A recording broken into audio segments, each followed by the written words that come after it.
Electron, proton और neutron से हमारे हम क्वेश्चन जिसे जो पहले के दिन करेंट अफेयर में हमने देखा था उसका कि उसकी से डायरेक्ट में जाकर हम अध्ययन करते हैं। तो स्टार्ट करते हैं इलेक्ट्रॉन और प्रोटॉन और न्यूट्रॉन। इलेक्ट्रॉन, प्रोटॉन और न्यूट्रॉन को समझने से पहले हमें परमाणु को समझना होगा कि परमाणु क्या होता है।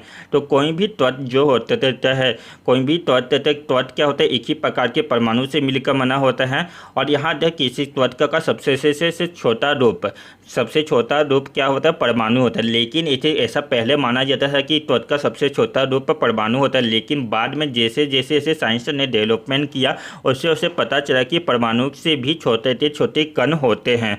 और उन्हीं के लिए परमाणु से जो छोटे कण होते हैं या परमाणु दोनों के अंतर्गत किन कणों से मिलकर बना होता है, तो उसके 3 मूल कण होते हैं जिसमें इलेक्ट्रॉन होता है, प्रोटॉन होता है और न्यूट्रॉन होता है। तो परमाणु जो होता है तो वहाँ की रासायनिक अभिक्रिया में तो भाग जरूर लेता है, लेकिन वहाँ फ्री इन्वायरमेंट में कभी भी एग्जिस्ट नहीं करता। तो यहाँ जो खुले वातावरण में या मुक्त वायुमंडल में उपस्थित होता है कि नहीं होता परमाणु, तो मुक्त वायुमंडल में या मुक्त वायुमंडल में परमाणु उपस्थित नहीं होता। परमाणु के 3 मूल कण होते हैं, एक इलेक्ट्रॉन होता है, प्रोटॉन होता है और न्यूट्रॉन होता है। परमाणु के नाभिक में प्रोटॉन और न्यूट्रॉन होता है, और प्रोटॉन और न्यूट्रॉन को ही न्यूट्रियोल कहते हैं। प्रोटॉन और न्यूट्रॉन को क्या कहा जाता है, तो न्यूट्रियोल के प्रोटॉन और न्यूट्रॉन के मिक्सचर को कहा जाता है। और परमाणु के नाभिक में प्रोटॉन और न्यूट्रॉन ही होता है, और इन्हीं प्रोटॉन और न्यूट्रॉन के युग्म को ही परमाणु द्रव्यमान कहा जाता है। परमाणु के चारों ओर इलेक्ट्रॉन चक्कर लगाते हैं। परमाणु के नाभिक में प्रोटॉन व न्यूट्रॉन होते हैं और उसके चारों ओर इलेक्ट्रॉन चक्कर लगाते हैं। परमाणु के नाभिक की खोज किसने की थी, तो परमाणु के नाभिक की खोज रदरफोर्ड ने की थी। परमाणु के नाभिक की खोज किसने की थी, तो परमाणु के नाभिक की खोज रदरफोर्ड ने की थी। परमाणु का जो आकार जो होता है, याद रखिएगा यहाँ पर से ये इंपॉर्टेंट है, तो ध्यान से इसको याद रखिएगा। तो परमाणु का आकार की या उसकी त्रिज्या कितनी होती है, तो परमाणु की त्रिज्या एंगस्ट्रॉन में मापी जाती है। परमाणु की त्रिज्या एंगस्ट्रॉन में मापी जाती है। और एक एंगस्ट्रॉन कितने के बराबर होता है, तो एक एंगस्ट्रॉन 10⁻⁻10 मीटर के बराबर होता है। और अगर आपको यहाँ पूछा जाए कि अणु की त्रिज्या कितनी होती है या अणु का आकार कितना होता है, तो अणु की त्रिज्या को नैनोमीटर से नापा जाता है। नैनोमीटर से अणु की त्रिज्या को मापा जाता है, जो कि और 1 नैनोमीटर में कितना होता है, तो 1 नैनोमीटर 10⁻⁻9 मीटर के बराबर होता है। और आपको ये पूछा जाए कि परमाणु के नाभिक की त्रिज्या कितनी होती है, तो परमाणु की नाभिक की त्रिज्या को फर्मी में मापा जाता है, जबकि परमाणु की त्रिज्या जबकि परमाणु की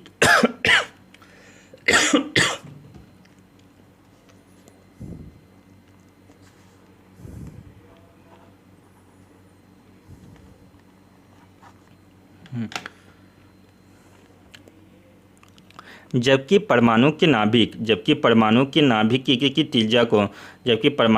की त्रिज्या को फर्मी में मापते हैं। और एक फर्मी किसके बराबर होता है, तो 10⁻⁻15 मीटर के बराबर होता है।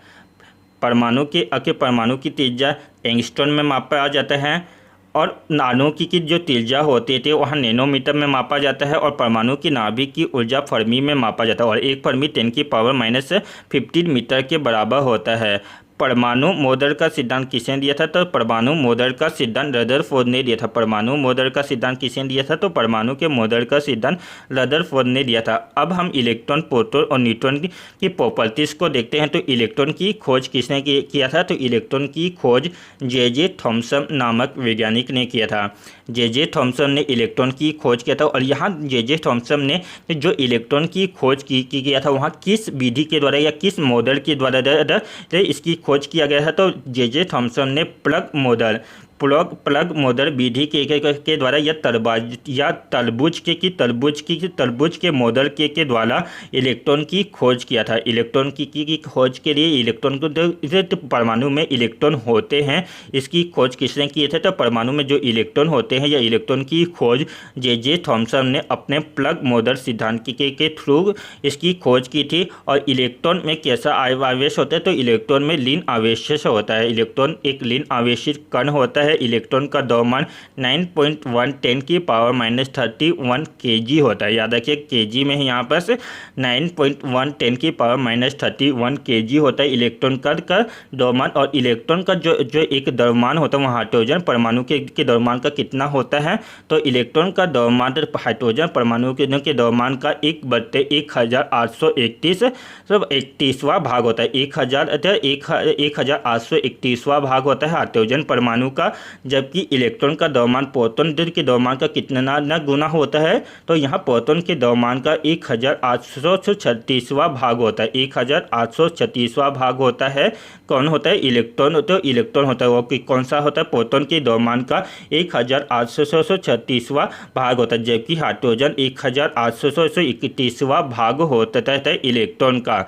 इलेक्ट्रॉन में आवेश कितना होता है, तो इलेक्ट्रॉन में आवेश -1.6 10 की पावर -19 कूलम होता है। इलेक्ट्रॉन में आवेश कितना होता है, 1.6 10 की पावर -19 कूलम होता है। आवेश का की यूनिट क्या हुई, तो आवेश की यूनिट कूलम होती है, और इलेक्ट्रॉन में आवेश -1.6 10 की पावर -19 कूलम होता है। प्रोटॉन की खोज किसने की है, तो प्रोटॉन की खोज गोल्डस्टीन और रदरफोर्ड ने की है। अगर आपको किसी क्वेश्चन में रदरफोर्ड और गोल्डस्टीन दोनों ही अलग अलग दिया हो तो आपको गोल्डस्टीन लेकर चलना है। तो प्रोटॉन की खोज गोल्डस्टीन ने की थी, और प्रोटॉन की खोज की जो में गोल्डस्टीन का साथ रदरफोर्ड ने दिया था। प्रोटॉन एक धन आवेशित किसी कण होते हैं, धन आवेशित कण हैं। प्रोटॉन का द्रव्यमान 1.672 10 की पावर -26 kg होता है। 1.672 10 की पावर -27 kg होता है प्रोटॉन का द्रव्यमान। प्रोटॉन का आवेश इलेक्ट्रॉन के द्रव्यमान के इलेक्ट्रॉन के आवेश के बराबर होता है। प्रोटॉन का जो आवेश होता है वहाँ इलेक्ट्रॉन के आवेश के बराबर होता है, यानी 1.6 10 के पावर -90 होता है। लेकिन यहाँ किस में होता है, पॉजिटिव में होता है। जो प्रोटॉन का जो आवेश होता है इलेक्ट्रॉन के आवेश के बराबर होता है, लेकिन इसमें पॉजिटिव चार्ज होता है, और जबकि इलेक्ट्रॉन में कैसा चार्ज था, निगेटिव चार्ज था। न्यूट्रॉन की खोज किसने की थी, तो न्यूट्रॉन की खोज चैडविक ने की है। इस पर कोई भी आवेश नहीं होता है। इलेक्ट्रॉन की खोज जे थॉमसन ने की थी। इन्हें प्रोटॉन की खोज गोल्डस्टीन ने की थी, और न्यूट्रॉन की खोज किसने की थी, तो न्यूट्रॉन की खोज चैडविक ने की थी, और इस पर कोई भी आवेश नहीं होता। और न्यूट्रॉन का द्रव्यमान प्रोटॉन के द्रव्यमान के बराबर होता है। लगभग इसका मान कितना होता है, तो 1.674 10 की पावर -27 kg होता है। और आपको ये क्रम जमाने पर पूछा बोला जाए कि किसका द्रव्यमान सर्वाधिक होता है या किसका आकार सबसे बड़ा होता है, तो उसमें न्यूट्रॉन का आकार सबसे बड़ा होता है। आप देख ही सकते हैं 1.674 है, जबकि प्रोटॉन का कितना था, 1.672 10 की पावर -23 ठीक है। तो न्यूट्रॉन का आकार सबसे बड़ा होता है, उसके बाद प्रोटॉन का, और प्रोटॉन के बाद इलेक्ट्रॉन का द्रव्यमान कितना है, तो इलेक्ट्रॉन का द्रव्यमान 9.1 10 की पावर -31 kg था। और आपको ये कुछ पॉइंट भी याद रखने हैं इलेक्ट्रॉन में जो आवेश है। इलेक्ट्रॉन की खोज तो जे थॉमसन ने की, लेकिन जो इलेक्ट्रॉन में जो आवेश होता है उसकी खोज किसने की थी, तो इलेक्ट्रॉन में आवेश की खोज मिलिकन नामक वैज्ञानिक ने की थी। और मिलिकन नामक वैज्ञानिक ने जो इलेक्ट्रॉन में आवेश की खोज किस मॉडल से किया था या किस विधि के द्वारा किया था, तो ऑयल डोप मेथड के द्वारा इलेक्ट्रॉन में आवेश की खोज की थी। पोजीट्रॉन की खोज किसने की थी, तो पोजीट्रॉन की खोज एंडरसन ने की थी। इलेक्ट्रॉन के आवेश की खोज मिलिकन ने की थी, और पोजीट्रॉन की खोज किसने की थी, तो पोजीट्रॉन की खोज एंडरसन ने की थी। और यहाँ पोजीट्रॉन धन आवेशित इलेक्ट्रॉन होता है, धन आवेशित इलेक्ट्रॉन होता है। इसका द्रव्यमान व आवेश इलेक्ट्रॉन के अपोजिट होता है, यानी इलेक्ट्रॉन के बराबर, लेकिन उसके अपोजिट होता है, यानी इलेक्ट्रॉन में जो आवेश निगेटिव होता है वहाँ पोजीट्रॉन में पॉजिटिव में होता है। पोजीट्रॉन की खोज एंडरसन ने की थी, और इलेक्ट्रॉन के आवेश की खोज मिलिकन ने अपने तेल बिंदु विधि यानी ऑयल डोप मेथड के द्वारा की थी। और कुछ अन्य कण के बारे में भी आपको पता होना चाहिए कि मेसोन की खोज किसने की थी, तो मेसोन भी एक परमाणु कण है जिसकी खोज इकावा ने की थी। और इसमें जो आवेश होता है वहाँ अनिश्चित होता है, जिसमें आवेश कभी पॉजिटिव निगेटिव व आवेश रहित या आवेश रहित यानी जीरो भी हो सकता है। तो मेसन में जो आवेश होते हैं वहाँ पॉजिटिव, नेगेटिव व आवेश रहित तीनों ही प्रवृत्ति पाई जाती है। और मेसन की खोज इकावा नामक वैज्ञानिक ने की थी। ये कण कॉस्मिक किरण में पाए जाते हैं। ये कण कॉस्मिक किरणों में पाए जाते हैं। इसका द्रव्यमान इलेक्ट्रॉन व प्रोटॉन के द्रव्यमान के मध्य का होता है।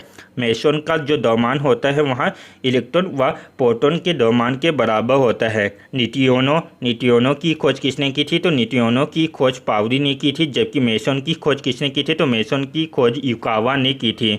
न्यूट्रिनो की खोज पाउरी ने की है, न्यूट्रॉन की खोज पाउरी ने की है। और यहाँ एक आवेश रहित कण होता है। न्यूट्रिनो में कोई भी आवेश नहीं होता है, न्यूट्रॉन में कोई भी आवेश नहीं होता है। तो न्यूट्रॉन एक आवेश रहित कण होता है। और न्यूट्रिनो का जो द्रव्यमान होता है वहाँ अनिश्चित होता है, वहाँ अस्थायी होता है।